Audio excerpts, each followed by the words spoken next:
Hey everybody, my name is Chase Pipes and you're watching Chasing History, brought to you by American Digger Magazine and Smoky Mountain Relic Room. And we're having a really great sit-down interview with my buddy, Andre Lujan. Andre, thank you so much for having us. We are inside the Texas Through Time Museum, and we're on a trip doing a series of episodes about Andre, what he does, and his museum.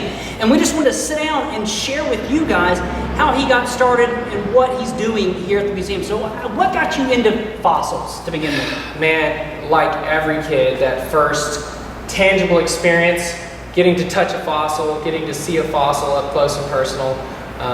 Like every little boy, I love dinosaurs, and my parents, encouraged that passion in me and took me to the state park here in Texas, Dinosaur Valley on the Paluxy River. This is one of our most famous state parks. It's where the famous bird track came from, where the sauropod is being stalked by an Acrocanthosaurus. Whoa, that's cool. Yeah, that's actually it's one of the most famous track discoveries ever in the United States. So this is a cast of an Acrocanthosaurus track that was taken from the state park.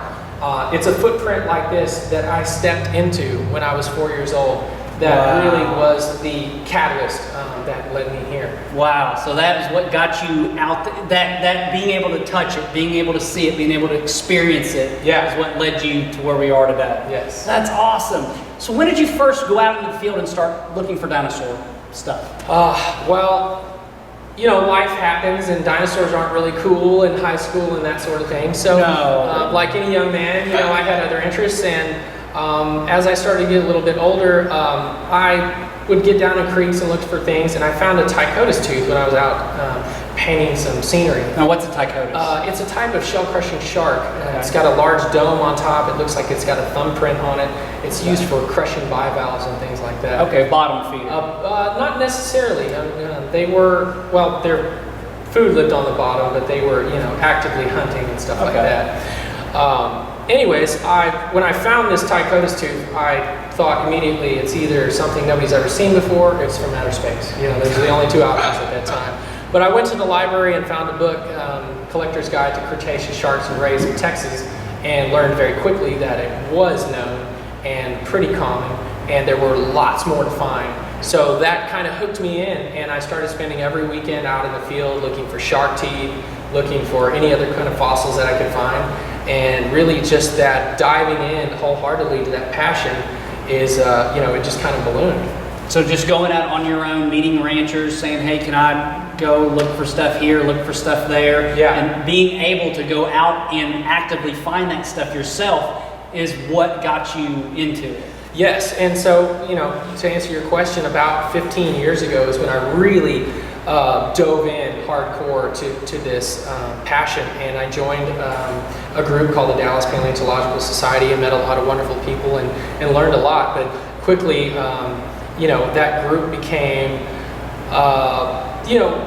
it wasn't advancing the way I wanted to advance there. So I moved on and made some connections in paleontology and in commercial paleontology that helped me pursue my passion even further. Really get to the heart of it, be hands-on, go out in the field and find dinosaurs. So what is commercial paleontology? In a nutshell, commercial paleontology is like commercial timber. You're harvesting wood for a market. Mm-hmm. And there are a lot of facets to commercial paleontology, but the lay explanation would be harvesting fossils for a market.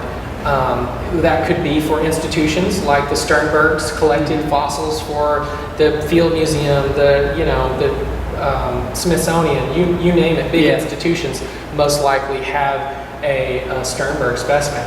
But there are other facets to commercial paleontology that we really focus on in my company, Paleotex, which are professional services. So museums that have fossils that they can't prepare, they're backlogged, or they need help designing an exhibit, or help handling logistics, moving an exhibit, we can handle that. Okay, yeah. Cool. So, all right. So you've got commercial paleontology, and then you've got the guys that are museum based, or not museum based, but institutional based, I guess you could say. Right. So what is the difference between those two? So the institution-based paleontologists, they're academics as far as accredited. They have PhDs, and everything they collect is for an institution and a collection, and they're doing active research sometimes, and they're writing papers on these new fossils. A lot of times paleontologists just end up being geology professors. Right. There's more job opportunities, there's more job openings for state governor than there are for vertebrate paleontologists. Wow. So on the commercial side, most commercial paleontologists are people who just really had a passion, and they didn't maybe have the opportunities to go the academic route, but they didn't want to give up on their pursuit of what they love. So they get on, they do it hands-on, and it usually starts by selling a few things that you found to pay for an expedition a little bit farther out of your realm, and that just kind of snowballs sometimes. Yeah. So, one thing I want to talk about is the rarity of fossils, because you would look at the commercial stuff versus the academic stuff, and well, why don't we just save all this stuff for the academics? Is there really a lot of fossils out there? Do we have to worry about there not being enough for both people? What is the reality of fossils in North America? Well, the reality of fossils in North America is there's more fossils than anyone could collect ever. Period. There's more fossils out there than anybody can collect. To say that fossils are a finite resource is true to an extent, but so long as there's erosion and there's human development, we're going to be uncovering new fossils probably up until the moment that humanity ceases to exist. Wow. Right. Wow. There are certain types of fossils that are certainly more rare than others. So the invertebrate fossils and trace fossils like tracks like this, we're beginning to understand those are quite common. New dinosaur trackways are discovered almost every time we have a major flood event in Texas. Wow. Yeah. That's incredible. So you were talking about how, progress and development and erosion is exposing these new fossils all the time. So when something weathers out of a hill, how long does it got before it's, how long can it sit on that hillside, eroded out, till it turns into dirt? Wow. Well, that's a great question. And it really depends on the environment. In environments that have a really hard freeze-thaw, that may only be one season. In more arid areas where there's a lot less rainfall and the temperatures are a little bit more stable, maybe it's 50 years, maybe it's 100 years. But places where there's a really dynamic environment and erosion is a very powerful force, those fossils may only last a season. Wow. So really what you're doing more of a service than anything. Going out and grabbing these fossils, picking up and saving these fossils before erosion tears them up. Right. Absolutely.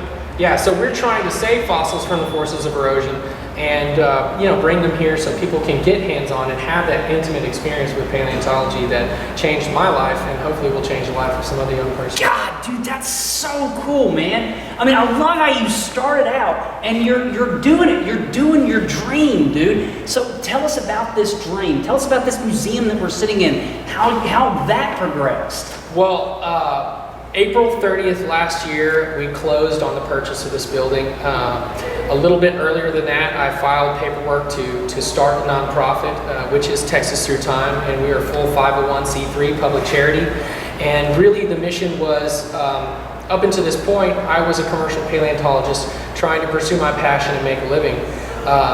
When I found this building, I kind of had a vision of offering children the same opportunity to have that tangible paleontology experience that changed my life. So that's where the mission of the museum started. And now really our goal is to put science in the hands of kids and to create opportunities that a lot of children in our area would never have otherwise. It's really a big expense to travel to Houston or to Dallas for people in this community to go to one of the larger museums like the Perot. And we don't charge admission here at Texas Through Time. We believe that science belongs to everybody, and we try our best to keep it as hands-on as possible. God, dude, that's so awesome, man. I mean, really, that is huge. What personally have you done in order to make this happen? Wow, well, my wife would probably not want me talking about some of the sacrifices, but to commit to this dream, you've had to do a lot. I've had to do a lot. Personally, I've donated tens of thousands of dollars. I gave my personal fossil collection to the museum, and my wife and I also sold our farm and our dream home where our daughter was born at home to commit to this 100%. So that's incredible. For a short time, we were actually living in a small camper behind the museum, and for a short time before that, I actually had a cot behind my desk upstairs that I would sleep at. Wow. What is it that's at the heart of why you would go through all of that to do this? Well, what's the importance that you see? The importance is that, paleontology today kind of feels unapproachable. There's a lot of people doing some great outreach, but still, when you go to some of these larger institutions, it doesn't take long before you feel that it's a velvet rope experience and that you are definitely separated from what's happening, that it is not for the common man. But the core of this is to show that paleontology is something that everyone can do. Any kid who loves dinosaurs and is out there collecting fossils doesn't necessarily have to pursue a PhD to become a paleontologist, but can be an avocational paleontologist like myself. I didn't make it through school, but it didn't stop me from pursuing my passion. And it's just at the core of what we do to share that sort of inspiration and opportunity. See, all right, I want you to repeat that. This is what we're trying to do here at Chasing History, and what Andre is trying to do too, is we are talking to you guys out there. We're trying to inspire you guys that you can do this. You don't have to go to some school and get a paper degree. If you've got the passion, if you've got the heart, you can do this. Repeat that. Absolutely. So, I didn't have the opportunity to pursue an academic avenue through paleontology, but I never gave up on my passion. And pursuing your passion and doing it every day as a job, you become an avocational paleontologist, and it's so important that we pursue those opportunities, and that's what we hope to inspire here at Texas Through Time, where we put paleontology in the hands of anyone who's interested, anyone who has a passion for it. History for the people, dude. I love it, man. That is awesome, and you can do this. So, all right. So, what are you guys currently doing? What are you working on? What big things are going on here at the museum?